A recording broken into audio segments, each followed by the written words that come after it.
Bom dia a todos. Essa é a primeira aula da disciplina Teoria Eletromagnética. Eu vou lecionar essa disciplina começando por parte relatividade restrita. A razão para tal ordenamento da aula é a seguinte: o eletromagnetismo, as equações do eletromagnetismo, ou seja, as equações de Maxwell, elas são covariantes sobre a transformação de Lorentz. Por essa razão, a relatividade é uma linguagem natural para descrever o eletromagnetismo. Então, não é possível entender bem o eletromagnetismo sem saber relatividade. Por outro lado, é difícil entender um contexto histórico em qual apareceu relatividade restrita sem eletromagnetismo. Então, o plano para a nossa aula de hoje é o seguinte: eu vou falar um pouco mais do que se costuma falar sobre contexto histórico em qual nasceu a relatividade restrita. Depois vou passar para comentar sobre o postulado de Einstein e, na sequência, vou introduzir o modelo do espaço-tempo, modelo matemático, que é conhecido como espaço afim.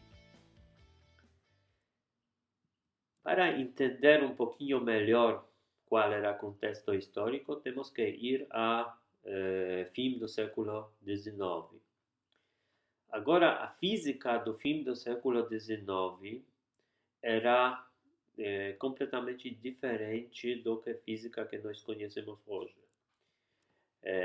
Tanto que mecânica newtoniana, na época era considerada como uma teoria fundamental. Fundamental no tal contexto que ela simplesmente é capaz de descrever todo mundo.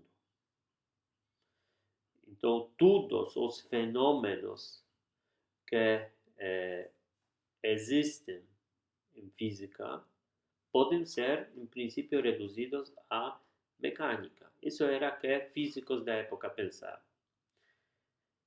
Mas, como a mecânica já foi conhecida, então física foi considerada até como ciência completa e acabada. Ou seja, existia uma outra coisa que físicos ainda não entenderam bem, mas eles acreditavam, existia um consenso geral, que são coisas não tão relevantes, que física descreve basicamente tudo, física conhecida descreve basicamente tudo, e que ela tem última palavra sobre o mundo. A coisa chegou tão longe que alguns físicos até pensavam que no futuro vão fechar departamentos de física, porque já não tem mais para ser feito na área. Agora, o que é interessante é que naquela época os físicos poderiam fazer, portanto, uma pergunta simples: o que ainda pode ser feito em física? Como já sabemos tudo e entendemos tudo, aí o que fazer? E aqui a resposta, de uma certa maneira, era óbvia. Se já não há fenômenos novos para descobrir ou teorias novas, aí a gente pode pensar um pouco mais como formalizar o conhecido. Então, naquela época, os físicos procuravam basicamente por um conjunto mínimo de alguns axiomas independentes para deixar a teoria mais bonita, mais formalizada. Um dos princípios, um dos pilares da física daquela época era o princípio de Galileu. Esse princípio diz que uma descrição de leis de mecânica clássica equivalente em todos os referenciais inerciais. O que são referenciais inerciais? Referenciais inerciais são referenciais que se movimentam com velocidade constante um com relação ao outro. Velocidade constante se entende que é valor e direção da velocidade não muda no tempo. O que isso significa na prática? Vamos ver, por exemplo, no caso da primeira lei de Newton. Então, o que diz a primeira lei de Newton? A primeira lei de Newton diz que um corpo não sujeito à força movimenta-se ou está em repouso ou movimenta-se com velocidade constante. Então, segue uma linha reta. É claro que isso não pode ser verdadeiro em qualquer referencial. Por exemplo, eu posso embarcar a um referencial que gira e naquele referencial eu não vou ver reta, eu vou ver uma espécie de uma curva. Por exemplo, pode ser uma cicloide. Ou seja, esse princípio não vai valer naquele referencial que gira. Ou seja, isso não é referencial inercial.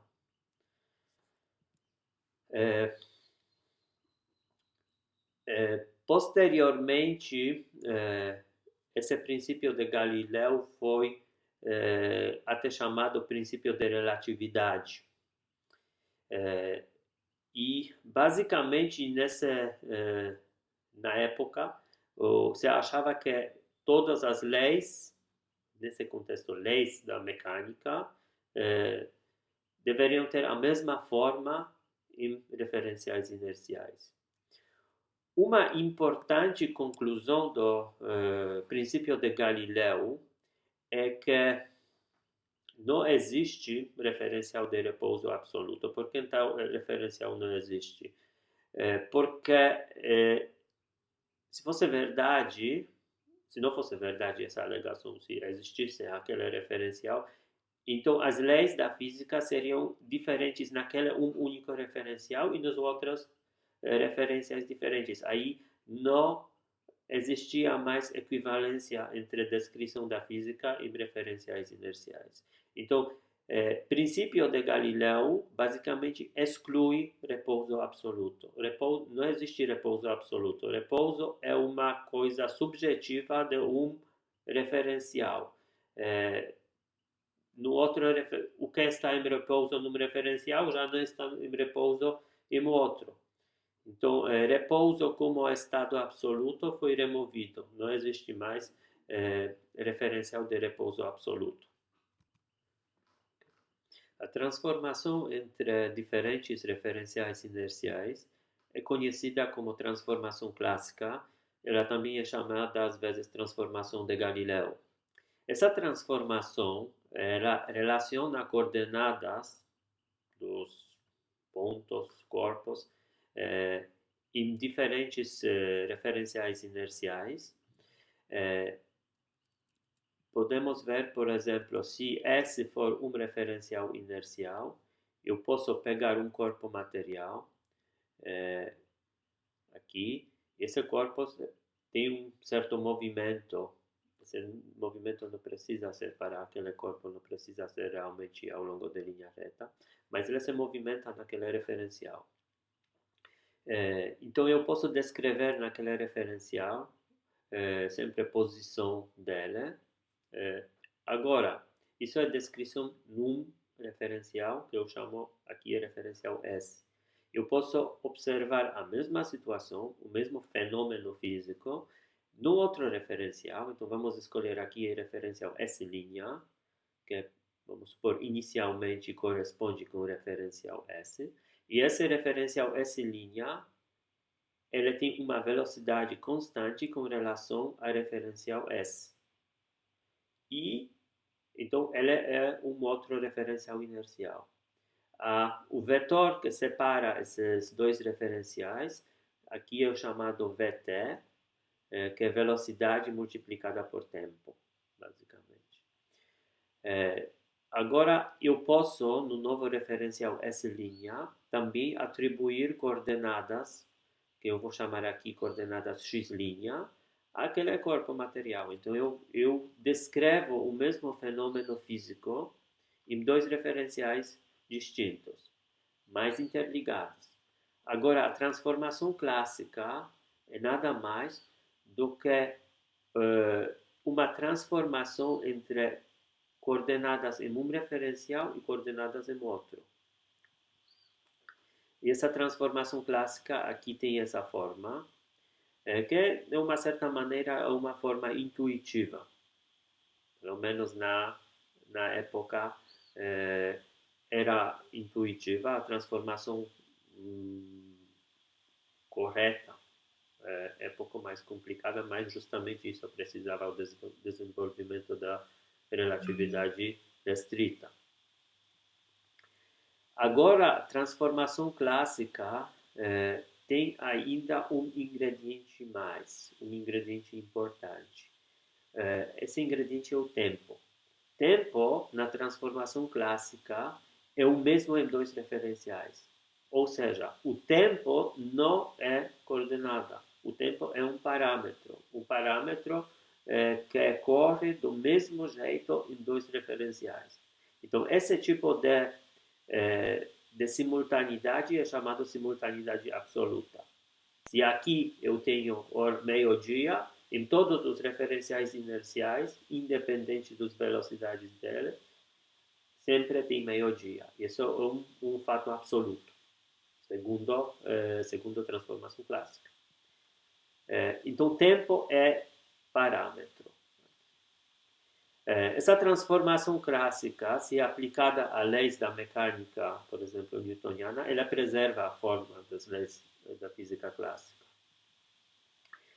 E também ela fornece uma fórmula para a adição de velocidades. Basta calcular a derivada aqui de dt', mas d dt' é a mesma coisa que d dt, porque t' é igual a t.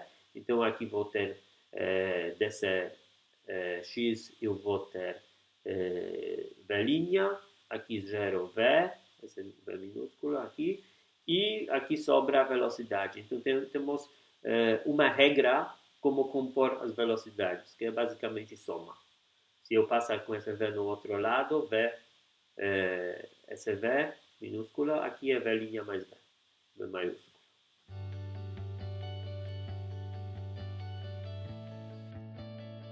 Transformação clássica, ela permite mapear descrição de um fenômeno mecânico num referencial para outro. Então, no ambiente da mecânica newtoniana não existe nenhum problema nem com transformação clássica nem com própria mecânica. Eles são extremamente consistentes.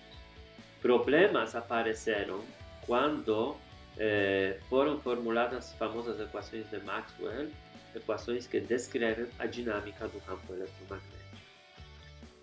Então, Maxwell começou seu trabalho em 1854. Maxwell era um físico que trabalhava nas várias áreas da física, mais conhecido para seus trabalhos na área da termodinâmica, mas ele não apenas trabalhava com termodinâmica, ele até escreveu um trabalho explicando os anéis do Saturno. Então, uma das áreas que ele resolveu enfrentar era justamente o eletromagnetismo.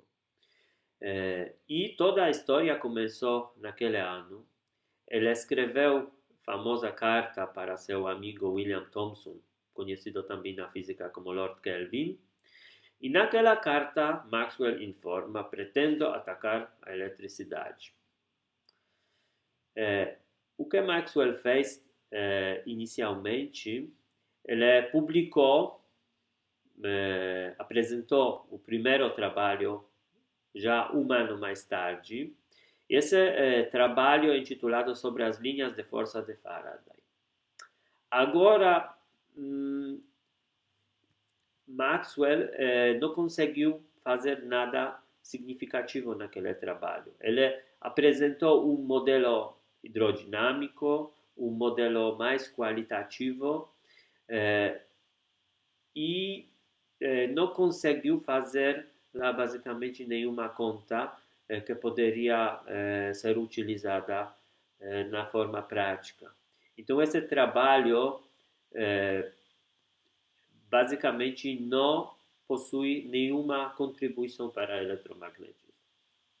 Agora, na sequência, o primeiro trabalho já significativo é um trabalho publicado um pouco mais tarde, em 1861, e esse trabalho é conhecido como chamado acerca das linhas físicas de força. O que Maxwell fez nesse trabalho? Maxwell tentou abordar o eletromagnetismo utilizando modelos mecânicos. De novo, na época existia realmente uma certa... os físicos estavam pensando que tudo pode ser explicado na linguagem da mecânica newtoniana. Então, Maxwell não era diferente dos físicos da sua época. Portanto, ele começou a construir modelos eletromagnéticos utilizando as ideias da mecânica. Aqui temos, por exemplo, o desenho do trabalho dele, onde ele introduzia uma espécie de vórtices, mas tudo no contexto mecânico. Maxwell conseguiu traduzir as ideias de Faraday na linguagem matemática. Ele desenvolveu também a ideia que o campo elétrico existe dentro de elétricos e condutores. O Faraday falava nos seus trabalhos sobre a polarização do meio material. Maxwell chamou isso deslocamento elétrico. Então, ele, de uma certa maneira, mudou a linguagem. Maxwell achava que os fenômenos que ocorrem em dielétricos são, de uma certa maneira, similares a fenômenos que ocorrem em material elástico. No material elástico, por exemplo, quando aplicamos força, causamos deformação desse material. Agora, no dielétrico, quando aplicamos campo elétrico, mudamos também o estado do dielétrico. Aparece uma polarização. Quando retiramos campo elétrico, o dielétrico volta para o estado inicial. Agora, no meio elástico, de novo, retirando força, o corpo sai daquela deformação causada por força externa. Então, nesse contexto, Maxwell viu aqui uma certa analogia entre essas duas situações.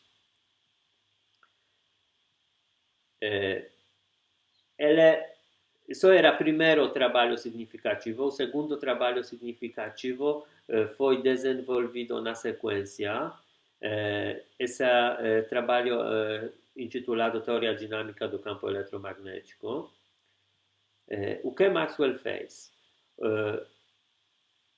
Ele introduziu a ideia de corrente de deslocamento. Essa corrente de deslocamento descrevia a variação de deslocamento elétrico. E Maxwell também usou a ideia que, tudo bem, se tem uma corrente de deslocamento, podem aparecer algumas ondas periódicas de deslocamento em meios materiais. Então, nesse contexto, ele estava caminhando já na direção de ondas eletromagnéticas. Ainda nesse trabalho, podemos ver que Maxwell conseguiu, fazendo seus modelos mecânicos, ele conseguiu calcular a velocidade daquelas ondas periódicas e ele obteve um resultado. Mas ele não parou nesse momento, ele tentou interpretar esse resultado e ele observou que realmente o valor de propagação daquelas ondas periódicas de deslocamento é muito perto da velocidade da luz conhecida na época. Então, aqui está escrito isso. Agree so exactly with the velocity of light. Ele também comparou apenas esse resultado dele, mas ele observou que existe na teoria, existe uma razão das unidades elétricas e unidades magnéticas, e essa razão tem dimensão de velocidade. E é conhecido o valor dela. Ele é valor experimental, apresentado por vários cientistas. Ele comparou valores experimentais dessa razão, das unidades elétricas e magnéticas, com valores conhecidos na época experimentais da velocidade da luz. E ele observou que realmente esses valores são muito perto um do outro. Aí, Maxwell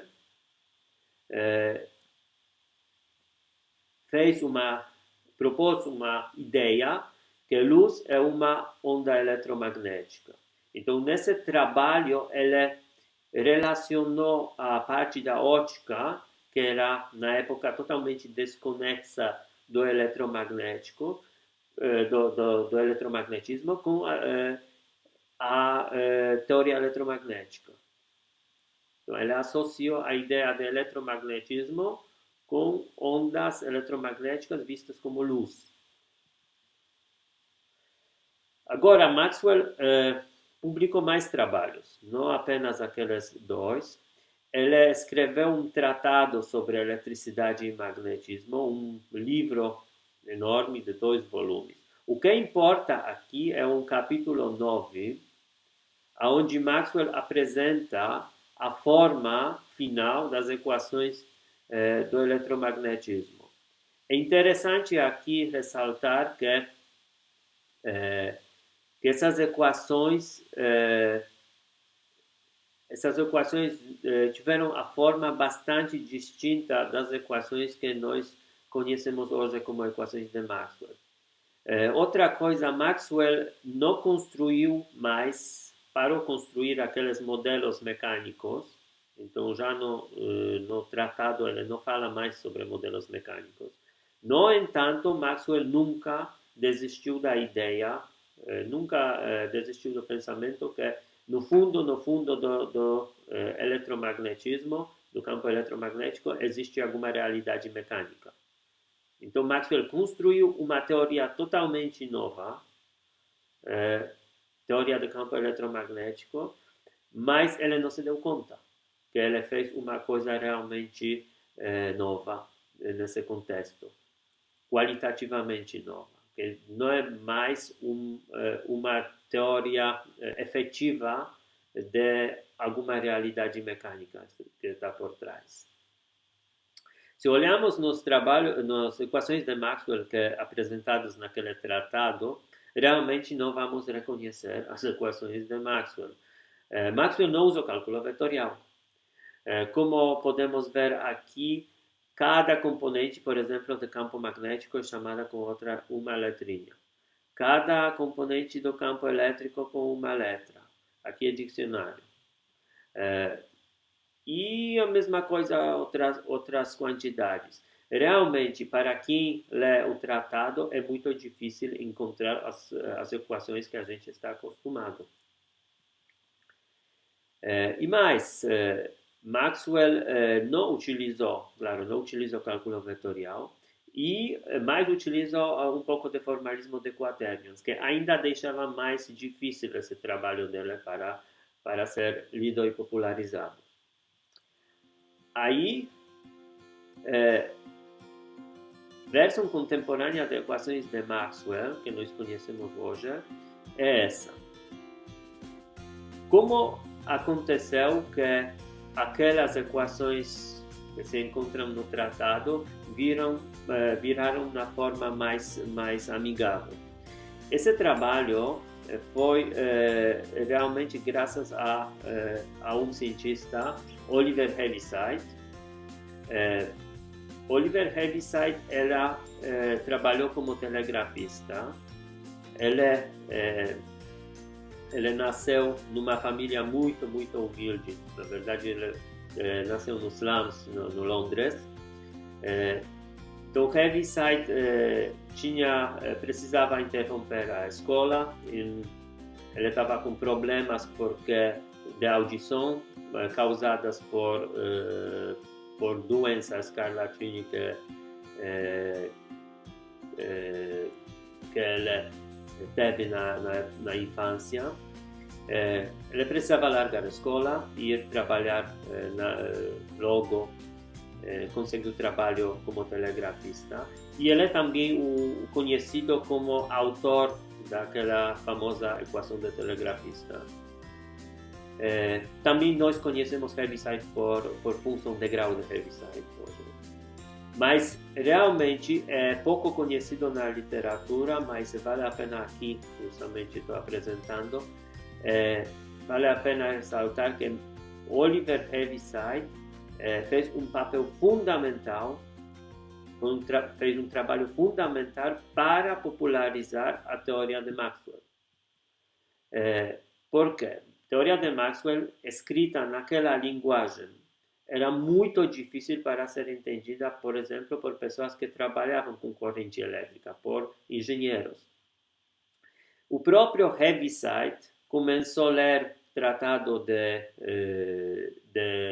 Maxwell e encontrou enormes dificuldades para entender o que estava escrito. Então ele conseguiu resgatar daquele tratado a parte física e desenvolvendo um cálculo operacional tentou reescrever aquelas equações de Maxwell na forma mais amigável. E publicava esses resultados numa revista The Electrician. Era entrevista lida por engenheiros e assim eletromagnetismo, teoria de campo eletromagnético proposta por Maxwell, ficou mais conhecida para pessoas que trabalhavam na área aplicada. Aí, trabalho de Heaviside era um trabalho fundamental para a popularização da teoria de Maxwell. Então, aqui, Heaviside realmente deu uma contribuição muito boa para o eletromagnetismo. Agora, queria comentar um pouquinho mais sobre problemas com éter luminífero. Esses problemas foram gerados justamente por interpretação de onda eletromagnética como propagação associada com o campo eletromagnético. Mas pode ser encontrado sobre esse assunto no livro, quem quiser ler, livro de Einstein e Infeld, Evolução da Física, que tem aqui. Então, essa parte da aula eu basicamente peguei daquele livro, recomendo fortemente. É um livro de popularização, mas escrito por os dois excelentes cientistas. Aqui tem em polonês, mas eu acredito que vai ter na biblioteca em português. Então, éter luminífero. Por que esse problema ocorreu? De novo, temos que pensar pelo contexto da época. Naquela época, físicos achavam, de novo, que toda a física tem uma realidade mecânica por trás. E não foi diferente com o eletromagnetismo. Então, as únicas ondas que físicos conheceram, além das ondas no mar, eram ondas sonoras. E ondas sonoras, como todo mundo sabe, elas se propagam por causa de um meio que transporta, que permite a propagação da energia. Ok? Então, no caso vai ter ondas de pressão, as vibrações dentro dos corpos. Aí era realmente, sabendo isso, era difícil para físicos da época se descolar da ideia que a propagação pode ocorrer sem próprio meio. Era uma coisa impensável naquela época. Tanto que vários físicos da primeira linha da física, eles tentavam construir modelo mecânico de éter luminífero. Aqui eu apresentei uma lista, então são pessoas realmente da primeira linha da física. Agora, para entender um pouquinho a ideia, os problemas que existiam com o éter, era a pergunta que físicos fizeram na época era a seguinte: se um corpo material se movimenta no espaço, como ele se comporta com relação a éter? Ele arrasta esse éter, não arrasta? O que está acontecendo? Então, os físicos tentavam as ideias opostas, e essas ideias foram seguintes. Vamos supor que éter é arrastado com o corpo. Podemos pensar isso numa maneira seguinte. A analogia seria pegar, por exemplo, garrafa PET, encher ela de água, fechar, e, claro, se eu estou caminhando e levando a garrafa comigo, a água está indo junto com a garrafa. Então, nesse contexto. Então, se éter é arrastado, e éter é realmente meio material em qual propagam-se ondas eletromagnéticas, portanto, luz, então, se o éter for arrastado e luz tem algum valor da velocidade nominal dentro do éter, eu observo que velocidade da luz vista de ponto de outro observador aqui fora, ela vai depender da velocidade com qual a fonte se move. Porque o éter todo move-se junto com, vamos poder pensar isso como se fosse um laboratório com paredes transparentes, um tanque de vidro preenchido por éter, dentro uma lâmpada, e esse laboratório está se deslocando. Então, o observador externo, aqui, ele vai alegar que velocidade da luz depende da velocidade que todo esse tanque tem, porque o éter está indo junto com aquele laboratório.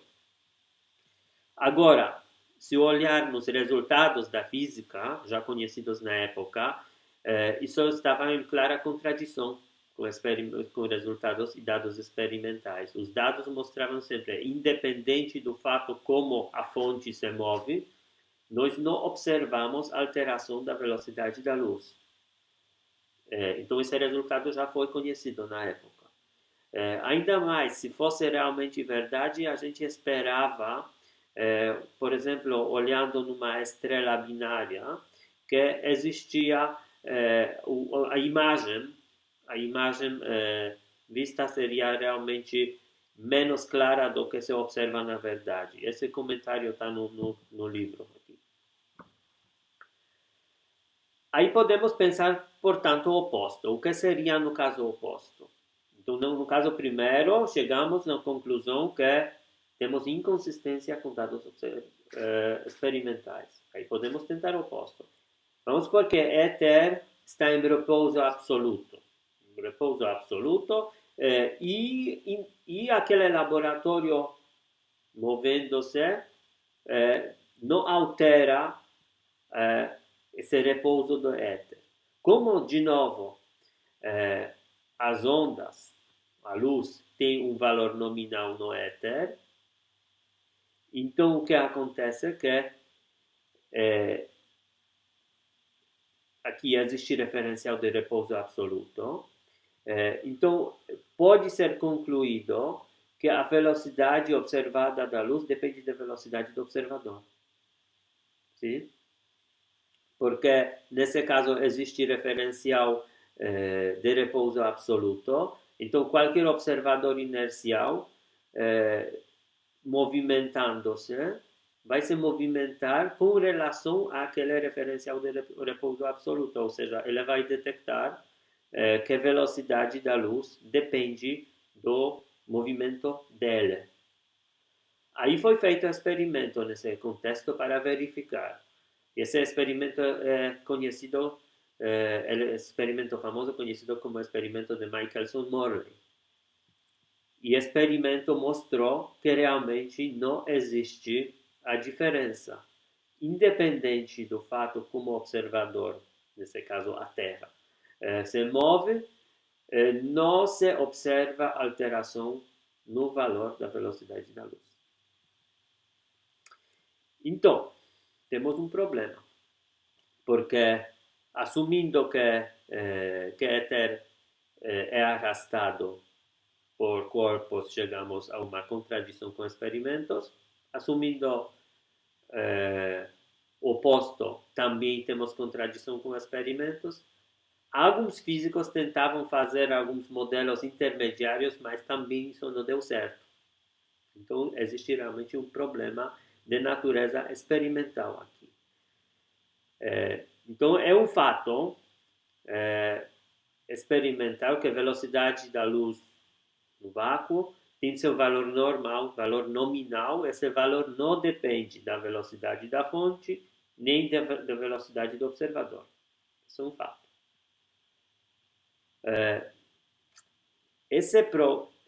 Essa questão levou à necessidade de rejeitar a ideia do éter. Estranho, mas realmente era inconsistente com dois fatos experimentais. E também podemos observar aqui, se olhar na transformação clássica, que aquela fórmula para a soma das velocidades é também inconsistente com esse primeiro fato, que a luz no vácuo tem seu valor nominal. Agora, a situação era, na verdade, até pior do que aquele problema com o éter. E realmente, para Einstein, não tão era importante esse problema com o éter. Einstein encontrou problema de maior gravidade. Esse problema era relacionado com questão das equações de Maxwell. Aqui escrevi covariância, mas o que isso significa na prática? Temos um fato experimental de novo, que leis do eletromagnetismo têm a mesma forma em diferentes referenciais inerciais. Como podemos ver isso? Muito simples. Eu posso pegar dois referenciais, posso pegar alguém sentado no laboratório e alguém que está no trem andando com uma certa velocidade com relação a esse laboratório. Então, o observador no laboratório pode realizar uma série de experimentos e, a partir dessa série de experimentos, chegar num conjunto de leis que escreve na forma das equações de Maxwell. Então, ele deriva o eletromagnetismo no seu referencial. Deriva as leis do eletromagnetismo no seu referencial. A mesma coisa pode ser feita no trem. Então, outro experimentador vai de novo pegar equipamentos, fazer todos os possíveis experimentos e vai chegar justamente nas mesmas conclusões, vai chegar no mesmo conjunto das equações. Então, isso experimentalmente pode ser verificado, independente do fato em qual referencial eu realizo as minhas experiências e eu observo o mesmo eletromagnetismo. Tudo bem. Temos também outra coisa, temos um fato teórico. E esse fato teórico era realmente um problema. Equações de Maxwell não são covariantes sobre transformação clássica. Significa isso o quê? Isso significa simples coisas. Se eu tiver conjunto das equações de Maxwell no meu referencial, no laboratório, e eu tenho conjunto de equações de Maxwell no trem, e esses dois conjuntos eles são idênticos no sentido que eles têm a mesma forma. Eu não posso alegar que o campo elétrico no laboratório é o mesmo campo elétrico que está no trem, que o campo magnético no laboratório é o mesmo campo que no trem. Mas eu posso alegar que as relações entre campo elétrico e magnético no laboratório são as mesmas que relações entre campo elétrico e magnético no trem. Então, as equações têm a mesma forma em dois referenciais. E eu tenho transformação clássica que me relaciona um referencial com outro referencial, certo? Mas o que físicos esperavam? Eu posso chegar no conjunto das equações de Maxwell no trem, a partir do conjunto de equações de Maxwell no laboratório, só aplicando a transformação clássica. Então aplicaram transformação clássica e não deu certo. Isso era problema. Então, transformação clássica, ela estraga equações de Maxwell. Ela é aplicada no conjunto das equações de Maxwell, ela gera novo conjunto das equações que não são reconhecidas como equações de Maxwell. Ou seja, ela, a partir de conjunto que descreve uma física, gera outro conjunto que não descreve nada. É incorreto do ponto de vista físico. Então, nós esperamos que leis devem ser covariantes, nós esperamos que equações de Maxwell são covariantes, mas transformação clássica não, de uma certa maneira, ela não permite obter as equações de Maxwell só aplicando ela no conjunto de equações de Maxwell. Então, o que se pode concluir aqui? Aqui temos essa transformação clássica mencionada anteriormente. Então, o que é mais importante? Transformação clássica ou o fato que eu tenho que esperar a covariância das equações? Para Einstein era claro, o mais importante era a beleza da física. Então, ele acreditava que realmente deve ter algumas simetrias, são mais importantes do que nossos preconceitos sobre transformações. Então, Einstein tirou essa transformação clássica e procurou por transformação nova. A ideia era justamente, se a transformação clássica causa problema, então vamos esquecer essa transformação clássica e vamos fazer o seguinte: queremos que equações são covariantes, então vamos procurar por nova transformação tal que ela preserva o conjunto das equações, que ela gera conjunto de equações de Maxwell a partir do conjunto. Então, ela preserva a forma das equações. Então, aqui, como conhecido da história, o trabalho era não trabalho sobre relatividade especial, mas trabalho se chamava sobre eletrodinâmica dos corpos em movimento, publicado em 1905. Einstein aqui assumiu dois postulados. O primeiro era postulado que a velocidade da luz no vácuo tem o mesmo valor em todos os referenciais inerciais, o que é fato experimental, então não tem como não incluir, e o fato de natureza importantíssima que todas as leis da física, aqui ele não falava só sobre mecânica, mas todas as leis da física devem ter a mesma forma em todos os referenciais inerciais. Nesse caso, se falava sobre referenciais inerciais, ainda demorou bastante anos até Einstein conseguiu o princípio de covariância geral, que deu origem justamente à relatividade geral. Aqui apenas se limitou à questão dos referenciais inerciais. Ok. Uma vez rejeitando a transformação clássica, nós rejeitamos também a questão da simultaneidade absoluta, aquele fato que t igual t', que o tempo é o mesmo em todos os referenciais inerciais, não pode ser mais mantido. Vamos pegar aqui, por exemplo, rejeitando a transformação clássica, rejeitamos também a simultaneidade absoluta. De maneira seguinte, se eu pegar, por exemplo, dois referenciais e eu pedir que a velocidade da luz tem que ser a mesma em dois referenciais e tempo deve ser o mesmo, eu caio numa contradição. Então eu posso ou preservar velocidade, mas ao custo de rejeitar simultaneidade, ou preservar simultaneidade e naquele momento eu não posso manter mais velocidade da luz a mesma em dois referenciais. Eu preciso escolher.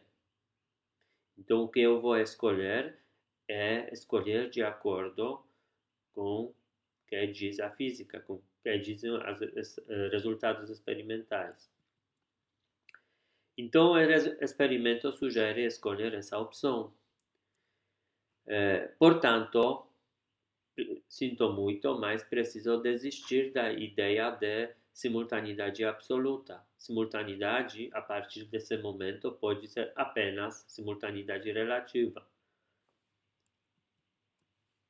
Isso também vai significar que o tempo entendido anteriormente como parâmetro vai mudar seu status. O tempo vai agora entrar como coordenada que vai necessariamente se transformar.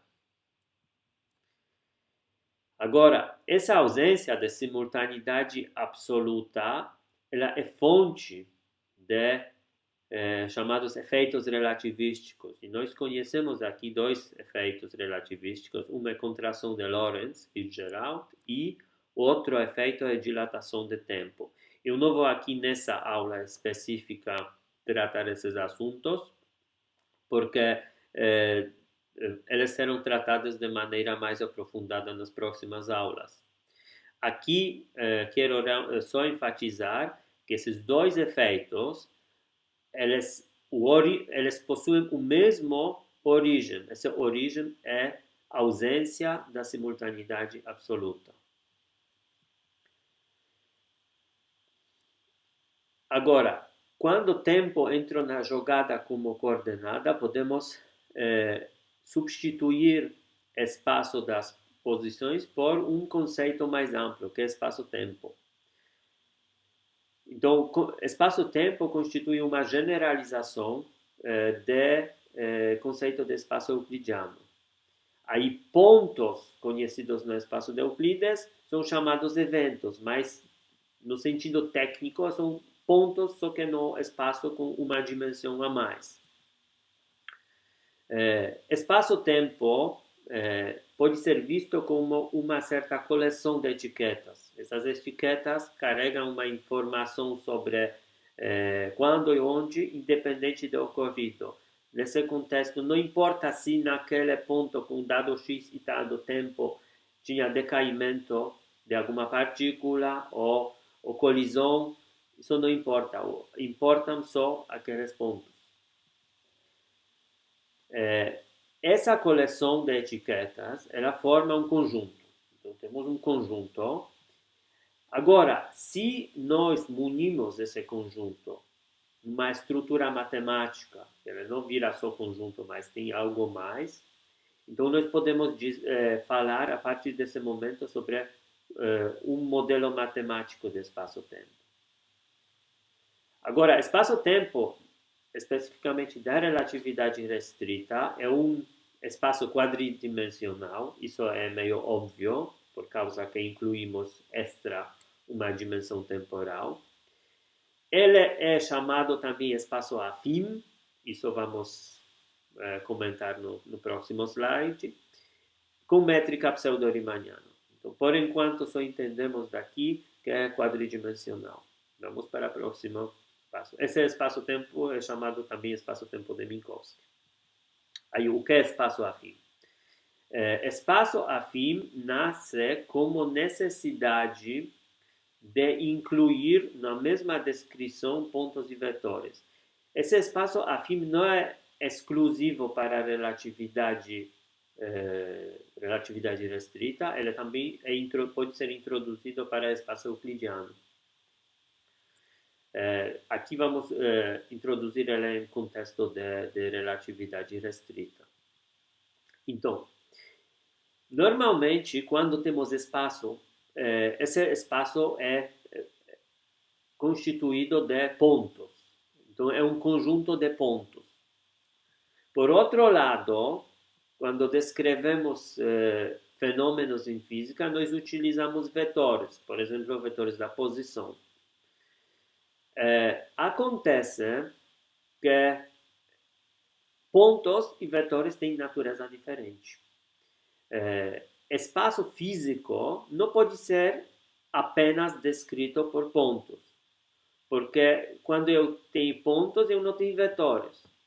Por outro lado, o espaço físico não é equivalente ao espaço vetorial, porque quando eu tenho vetores, eu tenho um vetor privilegiado, o vetor zero. E no espaço físico, eu não tenho nenhum ponto do espaço físico é um ponto especial.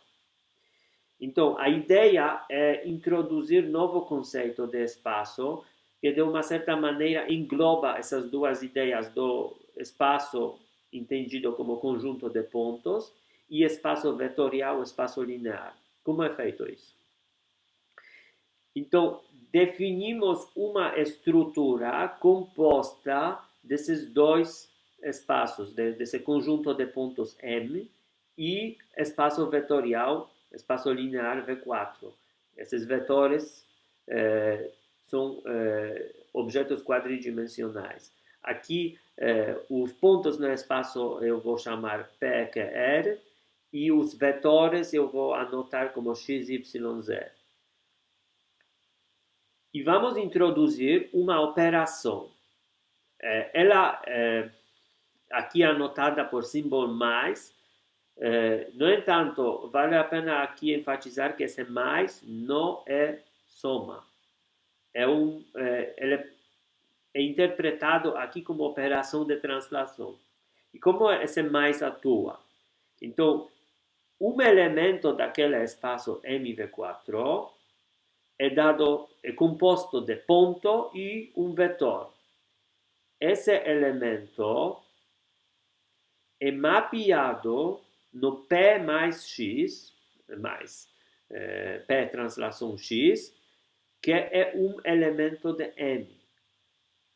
Isso é uma coisa trivial. Simplesmente, eu pego ponto, com qualquer ponto e vetor x, eu posso associar outro ponto. Então, eu tenho uma receita, como passar de um ponto para outro, utilizando um ponto e vetor x. Ou seja, vetor x é um vetor de translação entre ponto P e ponto P mais x. Porque, de novo, é uma translação porque ponto e P e vetor x têm naturezas diferentes. Então, não faz sentido somar objetos desse tipo. Então, isso é entendido aqui como translação. Agora, essa operação de translação, ela tem algumas propriedades. A primeira propriedade, ela é simples. Então, se eu pegar um ponto P e fazer translação de x, e depois fazer outra translação de y, então estou fazendo duas translações consecutivas utilizando dois vetores. Isso é a mesma coisa que pegar esse ponto e fazer translação de um único vetor que é dado por x mais y. Agora, esse mais que aparece aqui, ele tem natureza diferente do que esse mais. Esse mais representa a translação, enquanto esse mais representa a soma, própria soma dos vetores. Então, é soma entre objetos da mesma natureza. Isso é uma operação no espaço vetorial e essa é uma operação no espaço afim. Ok? Segunda propriedade. Se eu utilizar vetor 0, eu não altero o ponto. Então, translação de vetor 0 preserva o ponto. E terceira propriedade. Para qualquer P,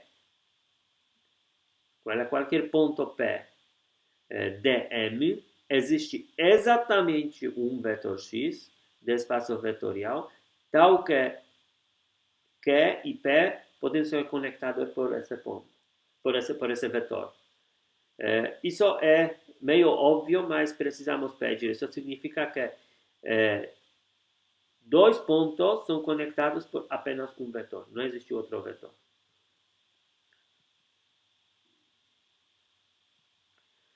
Ok. Se nós agora fixamos ponto P0 no espaço físico, então temos um conjunto infinito de pontos no espaço e eu pego um ponto. Eu vou falar aqui, vou escolher esse ponto e vou escolher também uma certa base cartesiana naquele espaço vetorial, V4. Então, tendo esse ponto P0 e essa base fixos, eu posso qualquer outro ponto no espaço representar como uma translação de vetor x a partir do ponto P0.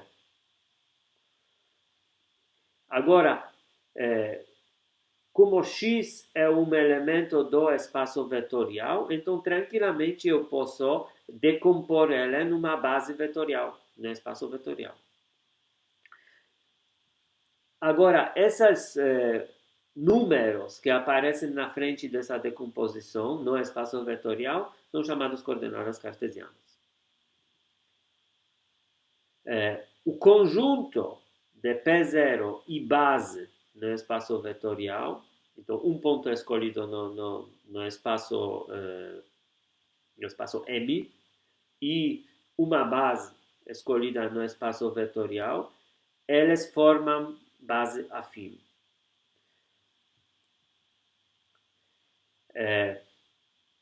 Agora, temos, em várias situações, vamos utilizar uma notação de Einstein, que é a notação que permite reduzir o número de símbolos que descrevem as somatórias.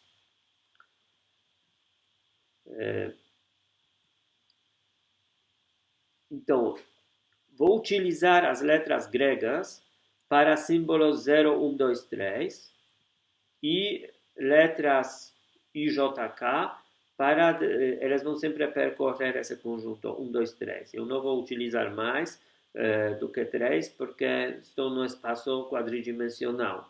Mas numa construção genérica pode ser ir até dimensão arbitrária.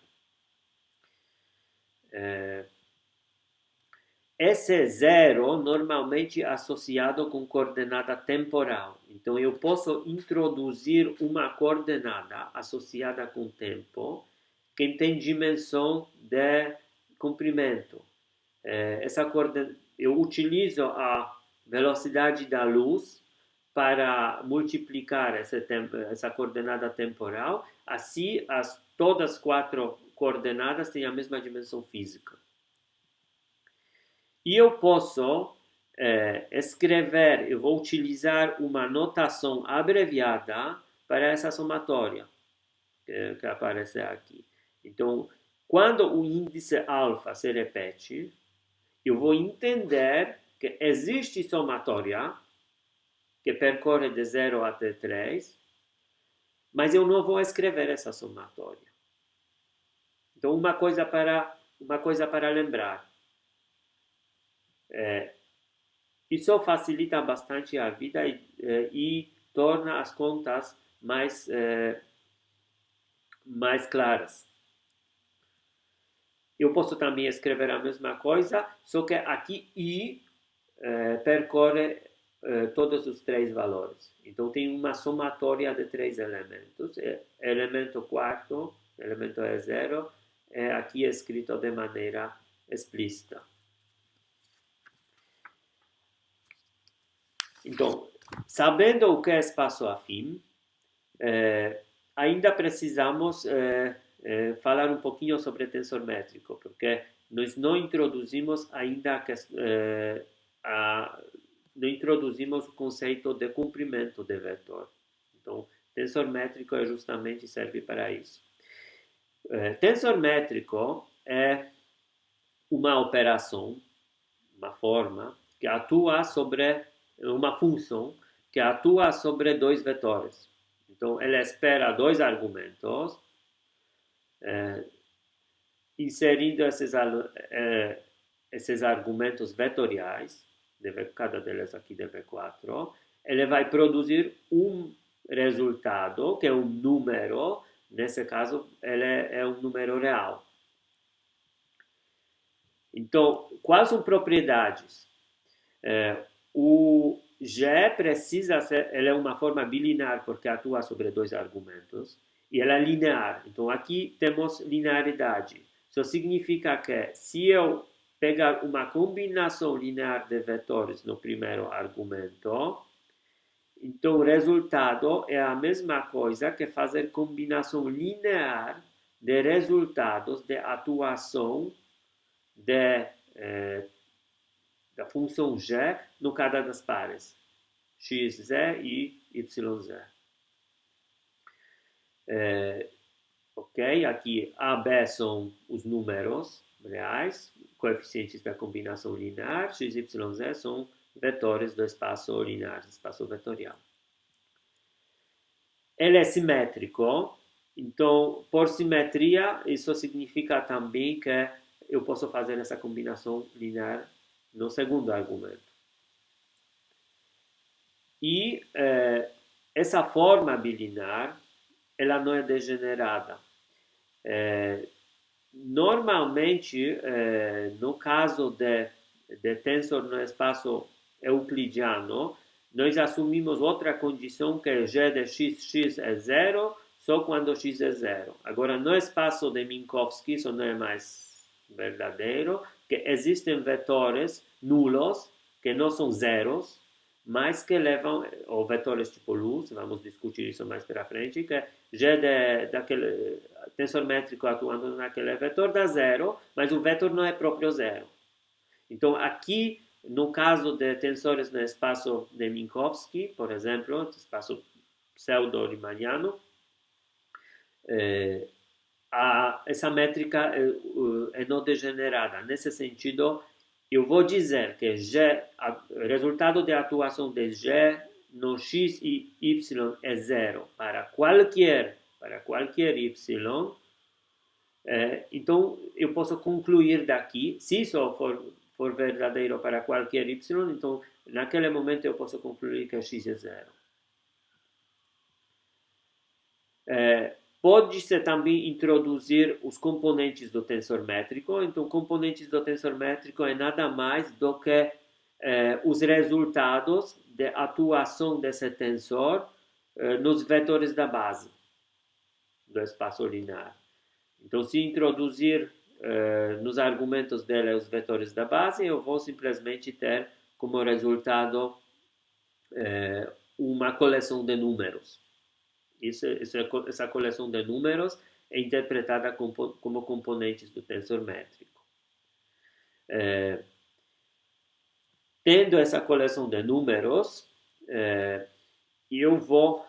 essa coleção de números usualmente é chamada tensor métrico, mas é uma abreviação, é um jargão que se utiliza em física. O tensor métrico próprio é aquela forma G.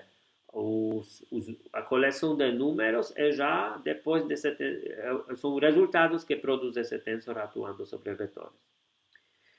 Agora, como ele é linear, eu posso decompor cada dos elementos do cada desses vetores que constituem argumentos dele em somatória. Aqui temos duas somatórias, uma segunda somatória. E agora vou utilizar aquela propriedade de linearidade. Eu posso fazer isso, como tem 4 elementos, vou ter 4 vezes e de novo 4 em cada outro. O que me dá, eu posso rearranjar tudo isso. Então eu vou ter basicamente agora a somatória está por fora.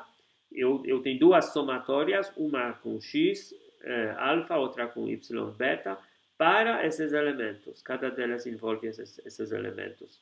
São justamente componentes do tensor métrico, que eu posso escrever assim. Então, eu tenho uma receita agora como calcular produto escalar entre dois vetores.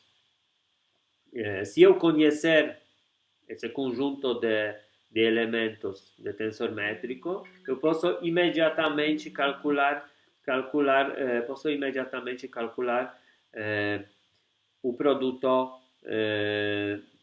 vetorial, desculpa, produto escalar entre eles.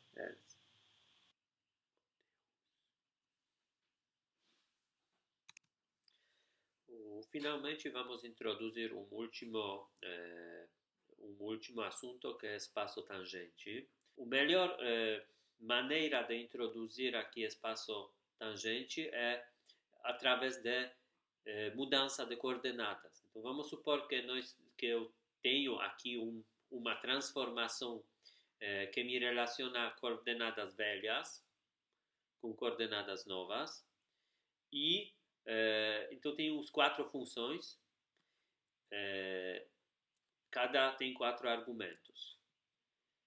Então, em princípio, essas coordenadas novas podem ser chamadas coordenadas curvilíneas.